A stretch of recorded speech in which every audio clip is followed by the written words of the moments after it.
Prezados amigos do Centro Espírita Allan Kardec, conhecido gentilmente como SEAC. Estamos aqui para falar para os companheiros sobre o Livro dos Espíritos. Pergunta 613 a 611, melhor, a 613. Perguntas sobre os três reinos, mas, em particular, vou me referir à metempsicose.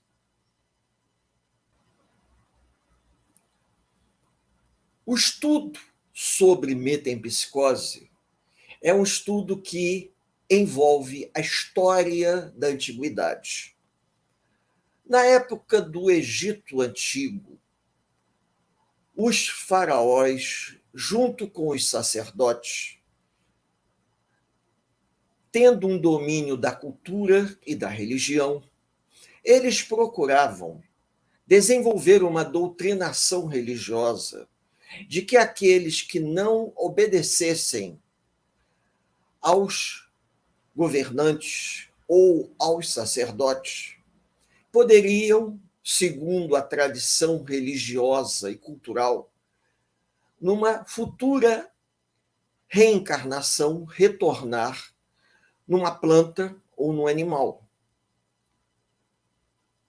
E com isso, a população atrasada, ignorante, se rendia às exigências do governante para trabalhar nas grandes obras públicas, como a construção de pirâmides, assim como também produzindo alimento, trigo, para os celeiros do faraó. Não apenas no Egito, mas também todos os povos da região conhecida na história da antiguidade como Crescente Fértil, que envolvem a Mesopotâmia também. Esses povos tinham uma crença de que os governantes eram deuses encarnados e que eles, súditos, deveriam reverenciar esses governantes através do trabalho ou nas grandes obras públicas de construção de estradas, palácios, pirâmides, ou produzindo alimento para manter o reino. Essa ideia de que o governante era um Deus encarnado não ficou apenas no Oriente. Nós tivemos isso também no continente americano. Nós tivemos na Cordilheira dos Andes, com os Incas, e na América Central, com os astecas. Tanto astecas como os Incas também desenvolveram essa técnica chamada de modo de produção asiático. Ganhou esse nome nos livros de história. Por quê? Porque eles cultuavam a ideia, e isso passava-se de geração a geração, que o governante era um Deus vivo e que todos deveriam se ajoelhar diante do governante porque ele era um Deus que havia encarnado no corpo de um homem. Mas, paralelo a isso, havia um culto que no Oriente Médio ele era mais assim, digamos, cobrado da população. Uma obediência para que essa população pudesse ficar à mercê dos interesses do governante, no caso do faraó e dos sacerdotes, porque a classe dos sacerdotes não trabalhava e o governante, que era o faraó, ele tinha toda a população a serviço dele, no caso. Só para os amigos terem uma ideia, a dimensão em que a coisa chega, a pirâmide de Kelpis, a maior pirâmide que existe não só no Egito, mas me parece que em todo o planeta Terra, ela tem a altura de 157 metros, o que equivale a um prédio de 50 andares, mais ou menos. Como a ponta, o cume da pirâmide está desgastado pela erosão, ela está um pouco mais baixa. Essa pirâmide levou 30 anos para ser construída e a população se revezava em turmas semestrais para a produção de blocos de granito para serem empilhados na construção da pirâmide. Agora vocês vejam isso. Se o faraó conseguia, isso no Antigo Império, um controle dessa proporção com relação à população egípcia, é porque deveria existir algum tipo de política de religião, de manipulação, que levasse a esse tipo de condição. Por exemplo, o Império Inca também construções em grandes blocos de pedra, um negócio assim fantástico, que era possível por quê? Porque a população reverenciava o Inca, tá? O filho do Deus Sol, como um Deus vivo.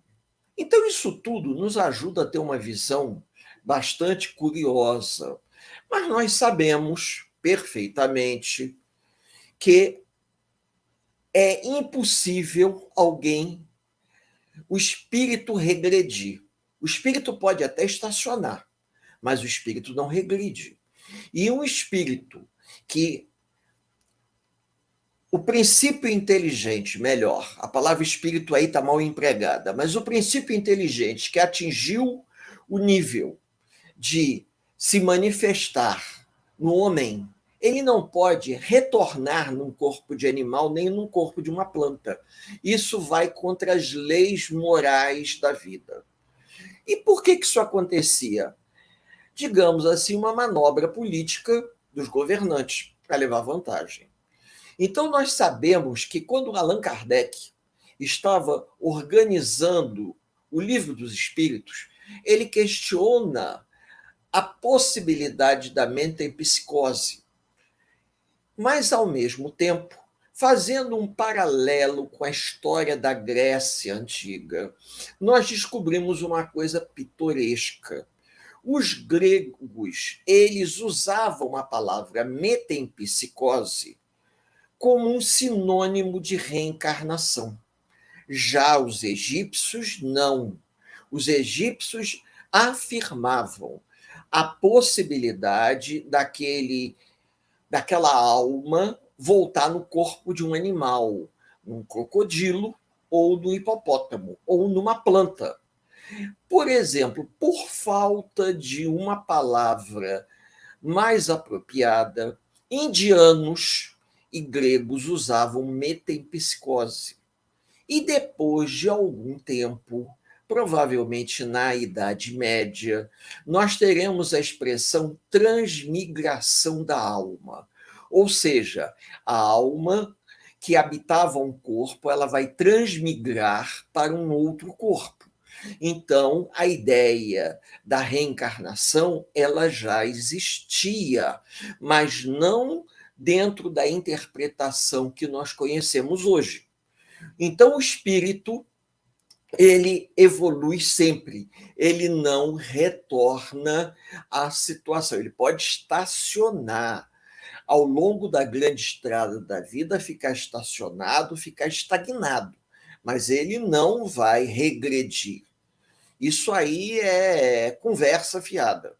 Os gregos, eles não entendiam muito bem a ideia da metempsicose tal qual os egípcios utilizavam, mas eles empregavam um termo para falar sobre reencarnação. Durante muito tempo, essa expressão de metempsicose ela foi usada. Quando surge a ideia da transmigração da alma, a ideia da metempsicose foi deixada de lado, Porque, por mais que o homem estudasse e pesquisasse, ele não conseguiria admitir a ideia do indivíduo retroagir, uma vez que nós reencarnamos para evoluir. E Allan Kardec, ele mostra isso. O espírito que hoje habita o corpo de um homem, ele não pode amanhã habitar o corpo de um animal, mesmo que seja em outro orbe celeste. Porque dentro da escala evolutiva, nós podemos dizer que o princípio inteligente sonha no mineral, agita-se no vegetal, desperta no animal, né? E acorda de uma forma ampla no homem. Quando eu digo desperta, não é no sentido de simplesmente acordar. Ele acorda. Quando o princípio inteligente ele agita-se no animal, ele está num processo de despertamento. Tanto é que nós temos alguns animais, como, por exemplo, o cachorro, o cavalo, o elefante, que já apresentam um princípio inteligente, o princípio vital, num processo de evolução muito apurado. Eles aprendem com muita facilidade. Mas a grande diferença do homem para os animais é que o homem possui livre-arbítrio. Os animais, não incide sobre os animais a lei de ação e reação, porque os animais não possuem livre-arbítrio, mas o homem possui. Então, diante disso, se o homem possui livre-arbítrio, o homem não pode regredir para uma condição em que ele perda o livre-arbítrio. O que pode vir a acontecer é ele ter o seu livre-arbítrio relativamente tolhido por uma reencarnação provacional, mas ele não vai retroagir a ponto de perder seu livre-arbítrio. Isso não faz sentido nenhum. Nós podemos nos lembrar agora dos exilados de Capela, que foram, melhor, espíritos que não acompanharam a evolução do seu orbe, né, da constelação de Cocheiro, vieram para a Terra e reencarnam em corpos bastante primitivos, comparado aos corpos que eles encarnavam em Capela. Então, eles vão estar muito abafados pela matéria densa que é oferecida pela espiritualidade para os capelinos reencarnarem. E eles reencarnam em levas, eles não reencarnam numa tacada só. A gente pode ver isso no livro Exilados de Capela ou no livro A Caminho da Luz, de Emmanuel.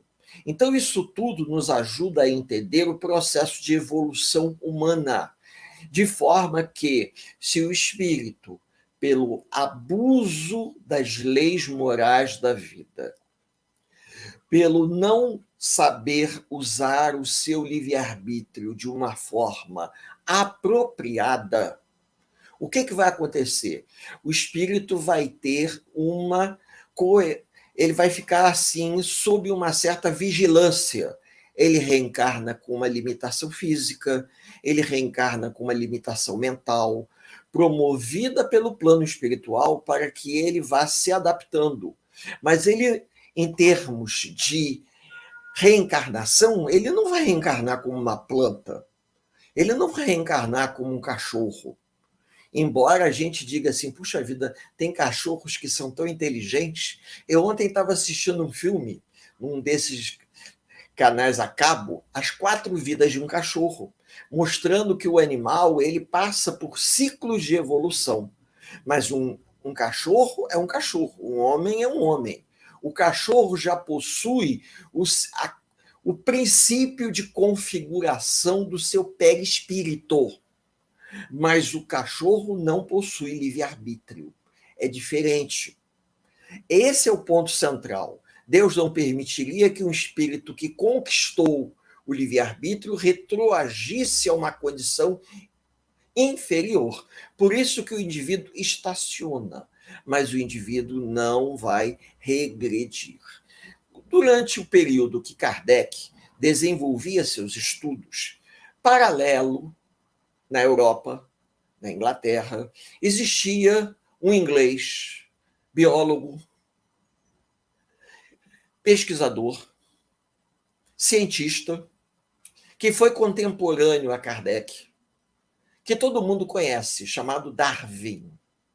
E Darwin vai investir, através da observação científica, observar as espécies humanas, de maneira que, pela observação humanas e animais, ele começa a notar uma coisa pitoresca. As espécies evoluem. E essas espécies evoluem promovendo uma espécie de um corredor de ancestralidade para a espécie animal e para os homens também. Então, da mesma forma que nós temos uma ancestralidade, temos pais, avós, bisavós, tataravós e assim vai, os animais também.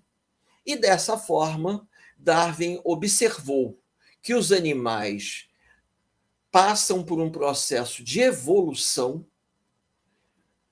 e vão se refinando, vão se modificando. Então, determinada espécie, ela tem uma ramificação com outra espécie. E ele fica achando interessante porque as espécies, elas não regridem, elas evoluem. Se as espécies acabam evoluindo, por que o homem também não evolui? E se o homem evolui, a possibilidade da metempsicose foi uma jogada política dos faraós para conseguir a obediência da população naquela época. Então, com base nisso, nós observamos que palavras escritas no livro dos espíritos, a matéria intelectualizada, ela se torna mais quintessenciada. Isso é importante. A matéria intelectualizada se torna mais quintessenciada. O que quer dizer isso, então?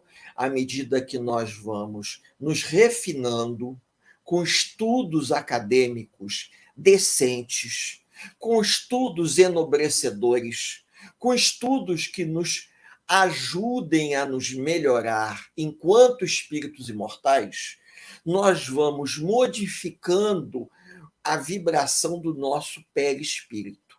E, consequentemente, esse perispírito vai determinar na futura encarnação uma matéria orgânica mais sutil, se nós podemos dizer.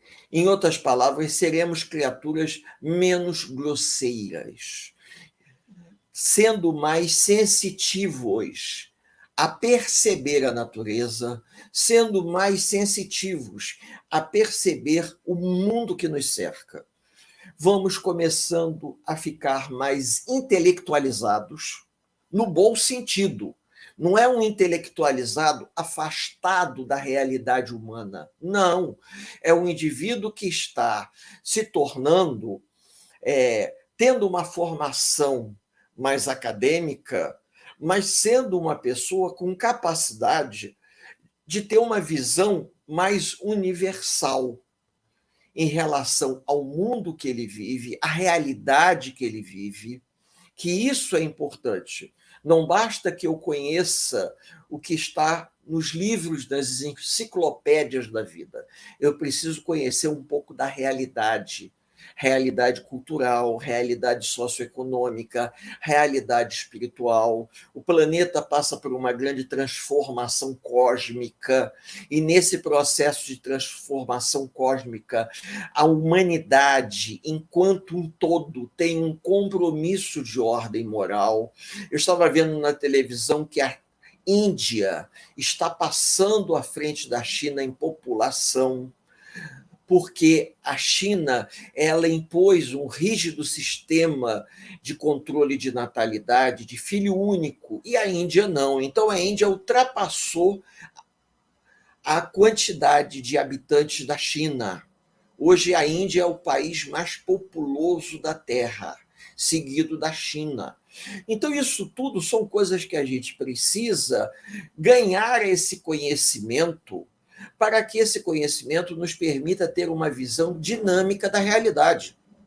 Eu preciso, ao mesmo tempo que entender que as espécies evoluem, reconhecer que os moradores de rua das grandes cidades são espíritos que, por alguma razão que está além da nossa compreensão, estão vivendo, estão estacionados ao longo da sua caminhada evolutiva ou estão ali, naquele degrau evolutivo, por uma escolha própria, como missionários, como nos conta a história de Chico, de um morador de rua que frequentava o centro espírita Luiz Gonzaga, chamado Jorge. Então, são coisas que a gente precisa ter essa visão dinâmica. Se as espécies dos animais evoluem, por que o homem também não vai evoluir? Se as espécies se adaptam, por que o homem não pode se adaptar? Se existem homens vivendo no Polo Norte como esquimós e homens vivendo no deserto do Saara, numa temperatura extremamente quente, do Quênia, por exemplo, por que nós não podemos imaginar que os animais também possam se adaptar? Se existem animais na selva amazônica que, quando os rios ocorrem a vazante dos rios, certos animais, como as lampreias, se eu não me engano, que elas cavam um buraco, se enterram na lama e ficam ali na lama aguardando a cheia. A cheia vem, elas saem novamente. Processos de adaptação.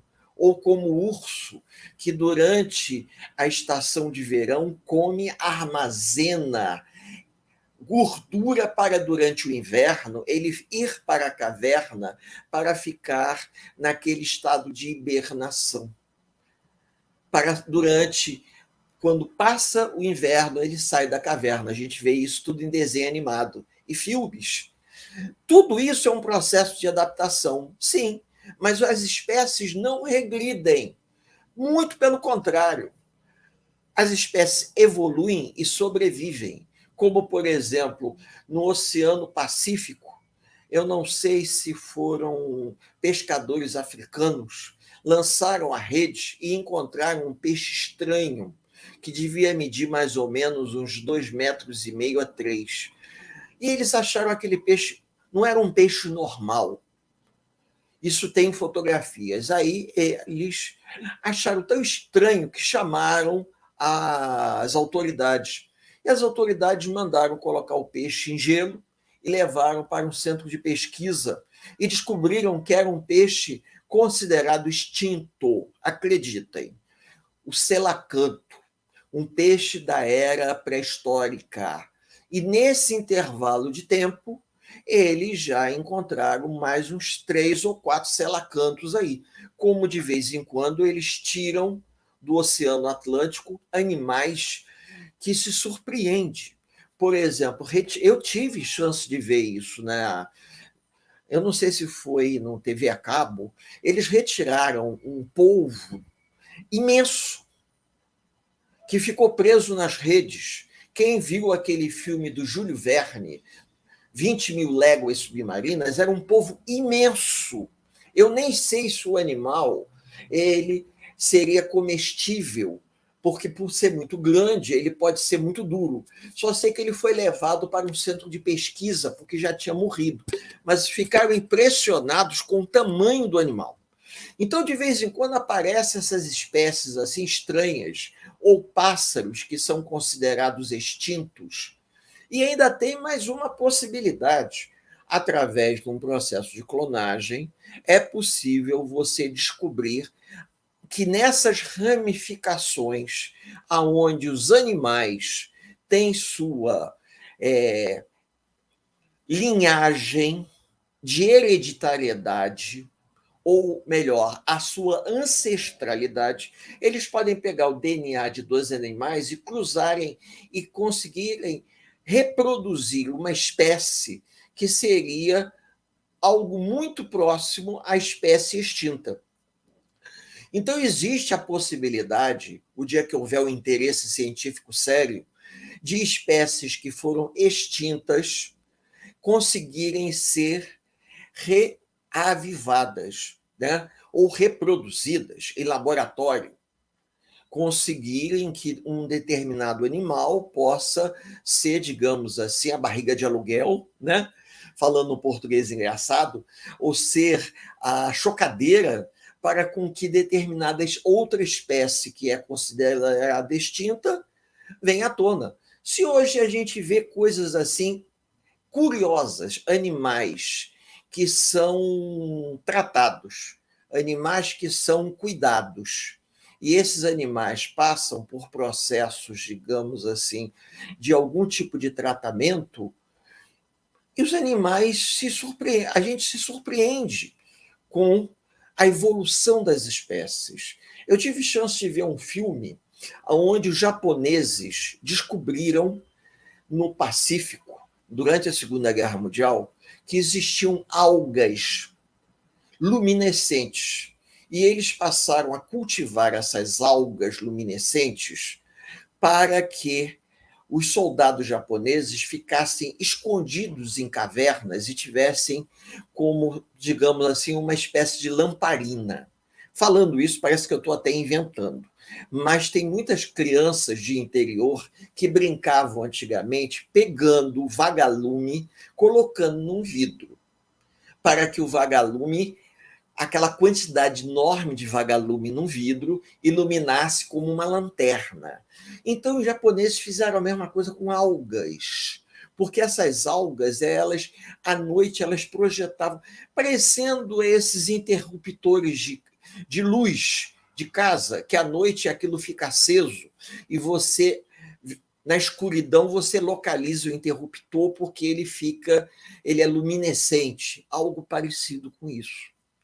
A gente às vezes para pensar, puxa vida, descobertas dessa natureza que passaram totalmente alheias ao nosso conhecimento. Então, se o homem evolui, por que nós vamos negar isso? Que no processo de evolução das espécies, Deus não permitiria um retrocesso, a não ser que fosse para aprendermos com isso. E para vocês terem uma ideia, como a espiritualidade não está muito interessada em que o homem conheça toda a trajetória da evolução da própria humanidade em que ele se encontra, os cientistas estão fazendo de tudo para encontrar o famoso elo perdido. O elo perdido seria o espécime mais antigo, o humanoide mais antigo, porque nós descendemos de um espécime que não existe mais, que foi a grande bifurcação entre o que nós chamaríamos de o segmento dos macacos e o segmento do homem. A semelhança é muito grande.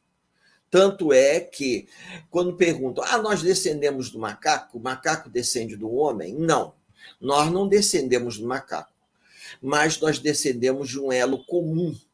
Esse elo comum, ele deu origem a ninhadas diferentes.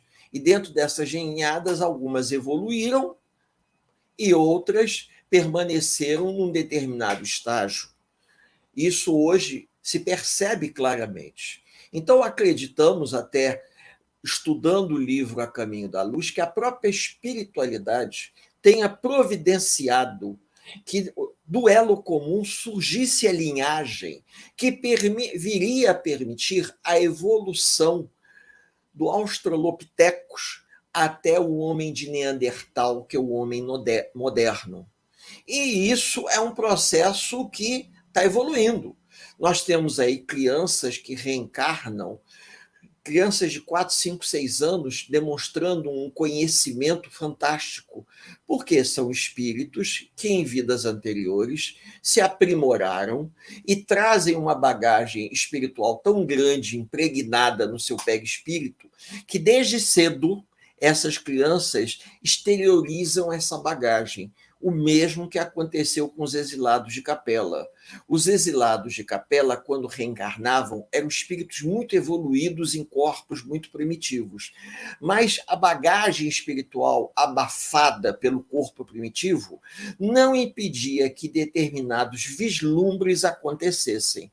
Tal é que quem conhece o Egito ou quem já teve a oportunidade de ver as inscrições egípcias ou alguma coisa referente ao Antigo Egito é um negócio fantástico. Fantástico. Então, em função disso, como nós poderíamos ir concluindo esse nosso singelo estudo? De que o homem evolui sempre. Não existe a possibilidade do homem regredir. Durante o início da história da humanidade, a palavra metempsicose, ela era um sinônimo para encarnação, sendo que no Egito Antigo eles acreditavam na possibilidade ou impunham essa ideia de que era possível, se o indivíduo não obedecesse aos governantes e não cumprisse as obrigações religiosas, ele pudesse retornar num corpo de um animal ou numa planta. Com o passar do tempo, os orientais e os gregos, eles vão conhecer a ideia da reencarnação, mas não tendo um termo específico na época em grego para usar como reencarnação, eles usam metempsicose durante muito tempo. Acreditamos, pelo que tivemos chance de ler, que essa expressão ela vai se estender até o final da Idade Antiga. E na Idade Média surge a expressão transmigração da alma. No final da Idade Antiga para a Idade Média. Por exemplo, Giordano Bruno, em pleno século XVI, de 1580, ele não usava a palavra reencarnação nem metempsicose, mas ele acreditava na transmigração da alma, ou seja, a alma que havia habitado um determinado corpo habitou e poderia habitar um outro corpo. Todos devem se lembrar daquela passagem bíblica na história antiga, aonde Jesus estava com os apóstolos no Monte Tabor, aonde teve a transfiguração. E ali eles viram.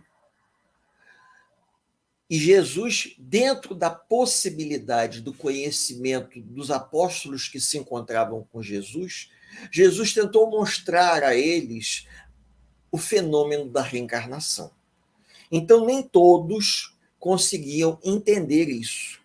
Quando, por exemplo, os apóstolos vivenciaram um fenômeno chamado de xenoglossia, muito conhecido na história cristã como Pentecostes, se eu não me engano, que os apóstolos passaram a falar outras línguas. Por que eles passaram a falar outras línguas? Porque eles já tinham tido encarnações em outros povos e eles traziam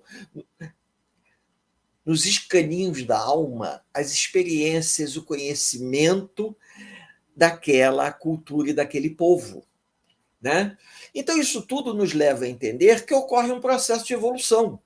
E dentro desse processo de evolução, nós não podemos dizer que o indivíduo ele vai, só pelo fato dele ter limitações, que ele é um espírito atrasado. Não. As limitações podem ter sido solicitadas por ele para que ele possa vencer uma prova, vencer um obstáculo. Então, nós temos que aprender a respeitar as diferenças. Eu posso, numa última encarnação, ter vivido na Europa, digamos, no Império germânico austríaco, né? Império Austro-Húngaro, e ter uma simpatia muito grande pelaquela história. Mas eu tenho uma dificuldade muito grande de estudar alemão, porque alemão é uma língua complicada. A dificuldade ela pode estar atrelada a uma solicitação minha de não voltar a estudar para poder me focar nas coisas do presente. Talvez se eu tivesse nascido na França, vivido na França, eu aprendesse com mais facilidade francês para estudar as obras de Allan Kardec em francês. Então, existem, às vezes, algumas explicações que nos ajudam a entender o processo de evolução. E quando Darwin ele vai realizar a sua viagem de pesquisas, que passa aqui pelo Brasil, faz uma parada aqui no Rio de Janeiro, curiosamente, em Maricá, onde eu trabalhei. Existe lá uma homenagem a Darwin, chamado Caminho de Darwin, porque Darwin passou observando as espécies, os pássaros, os animais, e acaba concluindo que determinadas espécies dependem de outras. Ou seja, elas são originárias em outras. E ele vai mais além. Quando ele descobre que determinadas espécies, ao migrarem para um determinado lugar, tiveram que desenvolver uma habilidade, porque naquele local, para que essas espécies pudessem se alimentar, elas precisavam ter um bico diferente, terem um pescoço maior. Então, algumas espécies por exemplo, uma história contada com relação à girafa, que eu não sei até que ponto é verdade, porque eu não sou professor de ciências, mas diz que a girafa, ao longo de várias gerações, tinha uma tendência a querer comer uma determinada planta cuja árvore era muito alta, eu não sei se isso é uma história romanceada, e que todas elas se esticavam, se esticavam, se esticavam para pegar as folhas. E com o passado das gerações, esses animais acabaram desenvolvendo uma característica essa que acabou se estabelecendo geneticamente como uma necessidade de sobrevivência. O animal precisava ter um pescoço mais longo para poder alcançar o alimento. Como alguns pássaros, por exemplo, que têm um bico, como, por exemplo, periquito, papagaio, arara, tem um bico com o formato de um abridor de garrafa, porque eles se alimentam de determinadas nozes e aquele bico serve para cortar a casca da noz. Ele corta a casca da noz e come a parte interna.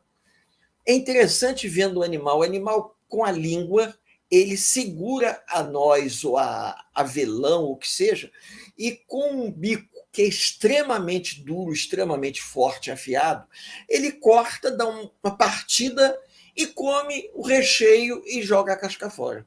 Isso é uma adaptação? Sim. Que adaptação é essa que se desenvolveu provavelmente ao longo de muitas gerações. A própria espécie ela se adaptou à necessidade do meio para sobreviver. E se o homem também vai se adaptando ao meio para sobreviver, é humanamente impossível acreditar que Deus, que é infinitamente bom e justo para com todos nós, permitisse que o espírito regredisse como forma de aprendizagem. O que Deus permite é que ele estacione, para que ele se dê conta dos erros que ele cometeu, do tempo que ele está perdendo e que ele depois corra atrás do prejuízo. Eu desejo aos amigos que nos dispensaram a atenção muita paz, muita luz, que Jesus nos abençoe a todos, e eu convido aos companheiros a elevarmos o nosso pensamento em prece para agradecermos a oportunidade desse encontro fraterno de paz e de luz nesse dia. Pai amado, obrigado, Senhor, pela oportunidade de estarmos aqui conversando, trocando ideias. Não é um estudo, é um bate-papo amigo.